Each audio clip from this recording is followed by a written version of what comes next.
Hi, welcome to the third episode of Tutorials on Using Lightroom, my incredible nature photography. My name is Avanindra and this series is a step-by-step guide in using Adobe Lightroom.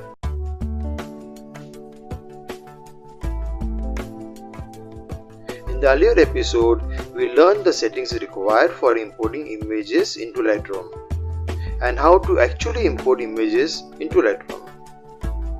If you haven't seen it yet, I recommend you to see it before going ahead in this tutorial.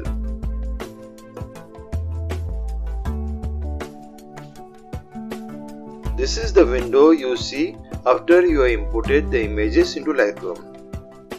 The layout screen of nearly all the Lightroom modules look like this.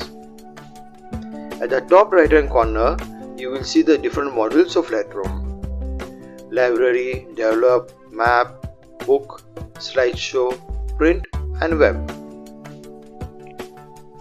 The Library module is where you view, organize, search, sort and add keywords to an image. The Develop module is where the real action of Lightroom happens. Yes, adjust your images by color correcting them, lighten or darken them, sharpen images or crop to the required dimensions, etc. If your images are geotag (GPS), the Map module can show exact location of where your photos were taken on a map. The Book module is where you design your images in a book format or get them printed. You can create slideshows of your images using built-in templates or have them exported in a PDF or a video format for others to view.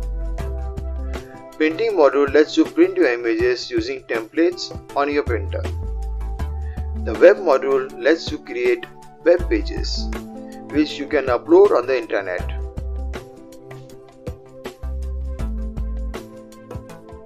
Now that you have seen the different modules in Lightroom, let's look at the screen layout. We will find that all four edges of your screen have different panels attached to it, with a small triangle in the center.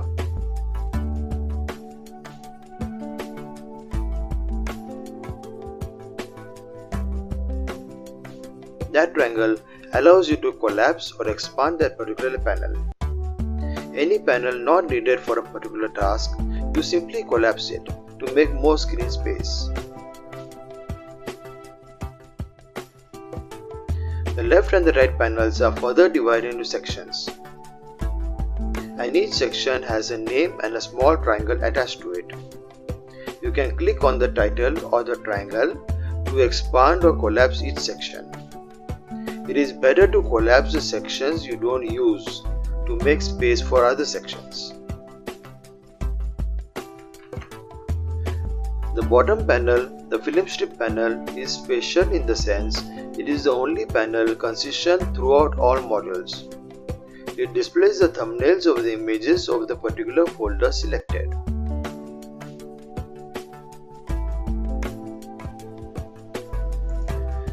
Now I will show you some basic shortcut keys which will be available in all modules. Pressing the Tab key hides or displays the left and the right panels. Pressing Shift plus Tab hides or displays all panels.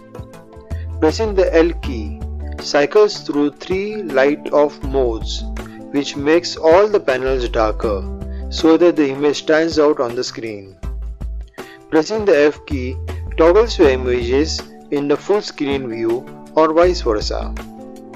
When the left and the right panels are hidden, moving the mouse pointer towards the outer edge automatically displays that particular panel.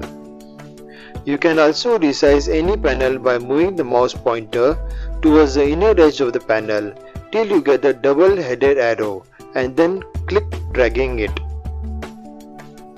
Now that you know the screen layout and a few shortcut keys, you will be more comfortable and confident in using Lightroom. Coming up in the next episode, the Library module.